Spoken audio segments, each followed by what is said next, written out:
ನಮಸ್ಕಾರ ಸ್ನೇಹಿತರೆ, welcome back to my channel. ಇವತ್ತಿನ ಒಂದು ವಿಡಿಯೋದಲ್ಲಿ ಮುಖ್ಯವಾಗಿ ಗೃಹಲಕ್ಷ್ಮಿ ಹಣ ಬರದೇ ಇರತಕ್ಕಂಥದ್ದು ಇದೇ ಕಾರಣಕ್ಕಾಗಿ. ಖಂಡಿತವಾಗ್ಲೂ ಕೂಡ ಏನು ಕಾರಣ ಅಂತ ಹೇಳಿ ಡೀಟೇಲ್ ಇನ್ಫಾರ್ಮೇಷನ್ ತಿಳಿಸ್ಕೊಡ್ತೀನಿ.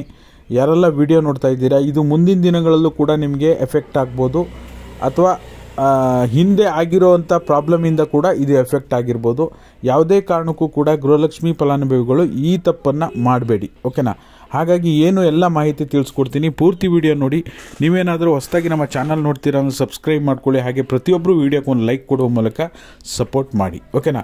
ಆಧಾರ್ ಕಾರ್ಡ್ ನಿಮ್ಮ ಹತ್ರ ಇದೆ ಅಂದರೆ ತಪ್ಪದೇ ಪ್ರತಿಯೊಬ್ಬರು ಕೂಡ ಆಧಾರ್ ಕಾರ್ಡ್ ಇದ್ದವರು ಈ ಕೆಲಸವನ್ನು ಕಡ್ಡಾಯವಾಗಿ ಮಾಡಲೇಬೇಕು.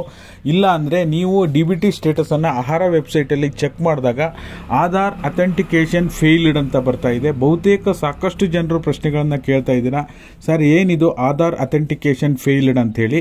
ನಿಮಗೆ ಯಾವುದೇ ಒಂದು DBT ಹಣ ಪೇಮೆಂಟ್ ಆಗಬೇಕು ಅಂದರೆ ನಿಮ್ಮ ಹಾಗೂ ಸರ್ಕಾರದ ಮಧ್ಯೆ ಆಧಾರ್ ಕಾರ್ಡ್ ಅಂತಕ್ಕಂಥದ್ದು ಒಂದು ಬ್ರಿಡ್ಜ್ ಆಗಿ ಕೆಲಸ ಮಾಡ್ತಾ ಇರುತ್ತೆ, ಓಕೆನಾ?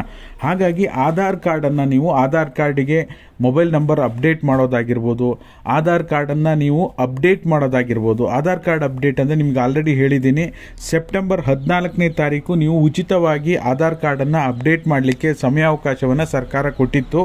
ಈಗ ನಿಮಗೆ ಡಿಸೆಂಬರ್ 14ರವರೆಗೂ ಕೂಡ ಎಕ್ಸ್ಟೆಂಡ್ ಮಾಡಿದೆ. ಹಾಗಾಗಿ ನೀವು ಡಿಸೆಂಬರ್ 14ರ ಒಳಗಾಗಿ ನಿಮ್ಮ ಆಧಾರ್ ಕಾರ್ಡ್ ಏನಾದರೂ ನೀವು ಅಪ್ಡೇಟ್ ಮಾಡಿಲ್ಲ ಅಂದರೆ ನೀವು 1,000 ರೂಪಾಯಿ ದಂಡ ಕಟ್ಟಿ ಆಧಾರ್ ಕಾರ್ಡನ್ನು ನೀವು ಅಪ್ಡೇಟ್ ಮಾಡಿಸ್ಬೇಕಾಗತ್ತೆ. ಹಾಗಾಗಿ ಆಧಾರ್ ಕಾರ್ಡ್ ಅಪ್ಡೇಟ್ ಮಾಡದೇ ಇರೋದ್ರಿಂದನೂ ಕೂಡ ನಿಮಗೆ ಆಧಾರ್ ಅಥೆಂಟಿಕೇಷನ್ ಫೇಲ್ಡ್ ಅಂತ ಬಂದಿರುತ್ತೆ. ಅಥವಾ ಆಧಾರ್ ಕಾರ್ಡು ನಿಮಗೆ ಆಧಾರ್ ಕಾರ್ಡಲ್ಲಿ ಏನಾದರೂ ಮೊಬೈಲ್ ನಂಬರ್ ಅಪ್ಡೇಟ್ ಆಗಿಲ್ಲ, ಈ ರೀತಿ ಸಮಸ್ಯೆ ಆದರೂ ಕೂಡ ಆಧಾರ್ ಅಥೆಂಟಿಕೇಷನ್ ಫೇಲ್ಡ್ ಅಂತ ಬರುತ್ತೆ.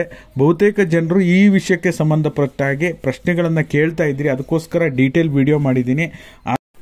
ID ಪ್ರೂಫ್ ಮತ್ತು ಅಡ್ರೆಸ್ ಪ್ರೂಫನ್ನು ತೆಗೆದುಕೊಂಡು ಹೋಗಿ ಆದಷ್ಟು ಬೇಗ ನಿಮ್ಮ ಯಾವುದೇ ನಾಗರಿಕ ಸೇವಾ ಕೇಂದ್ರಕ್ಕೆ ಹೋಗಿ ಅಥವಾ ಆಧಾರ್ ಸೇವಾ ಕೇಂದ್ರಕ್ಕೆ ಹೋಗಿ ಆಧಾರ್ ಕಾರ್ಡನ್ನು ಅಪ್ಡೇಟ್ ಮಾಡಿಸಿ, ಮೊಬೈಲ್ ನಂಬರನ್ನು ಆದಷ್ಟು ಬೇಗ ಅಪ್ಡೇಟ್ ಮಾಡಿಸಿ, ಓಕೆನಾ? ಇದಾಗಿತ್ತು ಈ ಕ್ಷಣದ ಮಾಹಿತಿ. ಎಲ್ಲರಿಗೂ ಕೂಡ ವಿಡಿಯೋ ನೋಡಿದ್ದಕ್ಕಾಗಿ ಧನ್ಯವಾದಗಳು.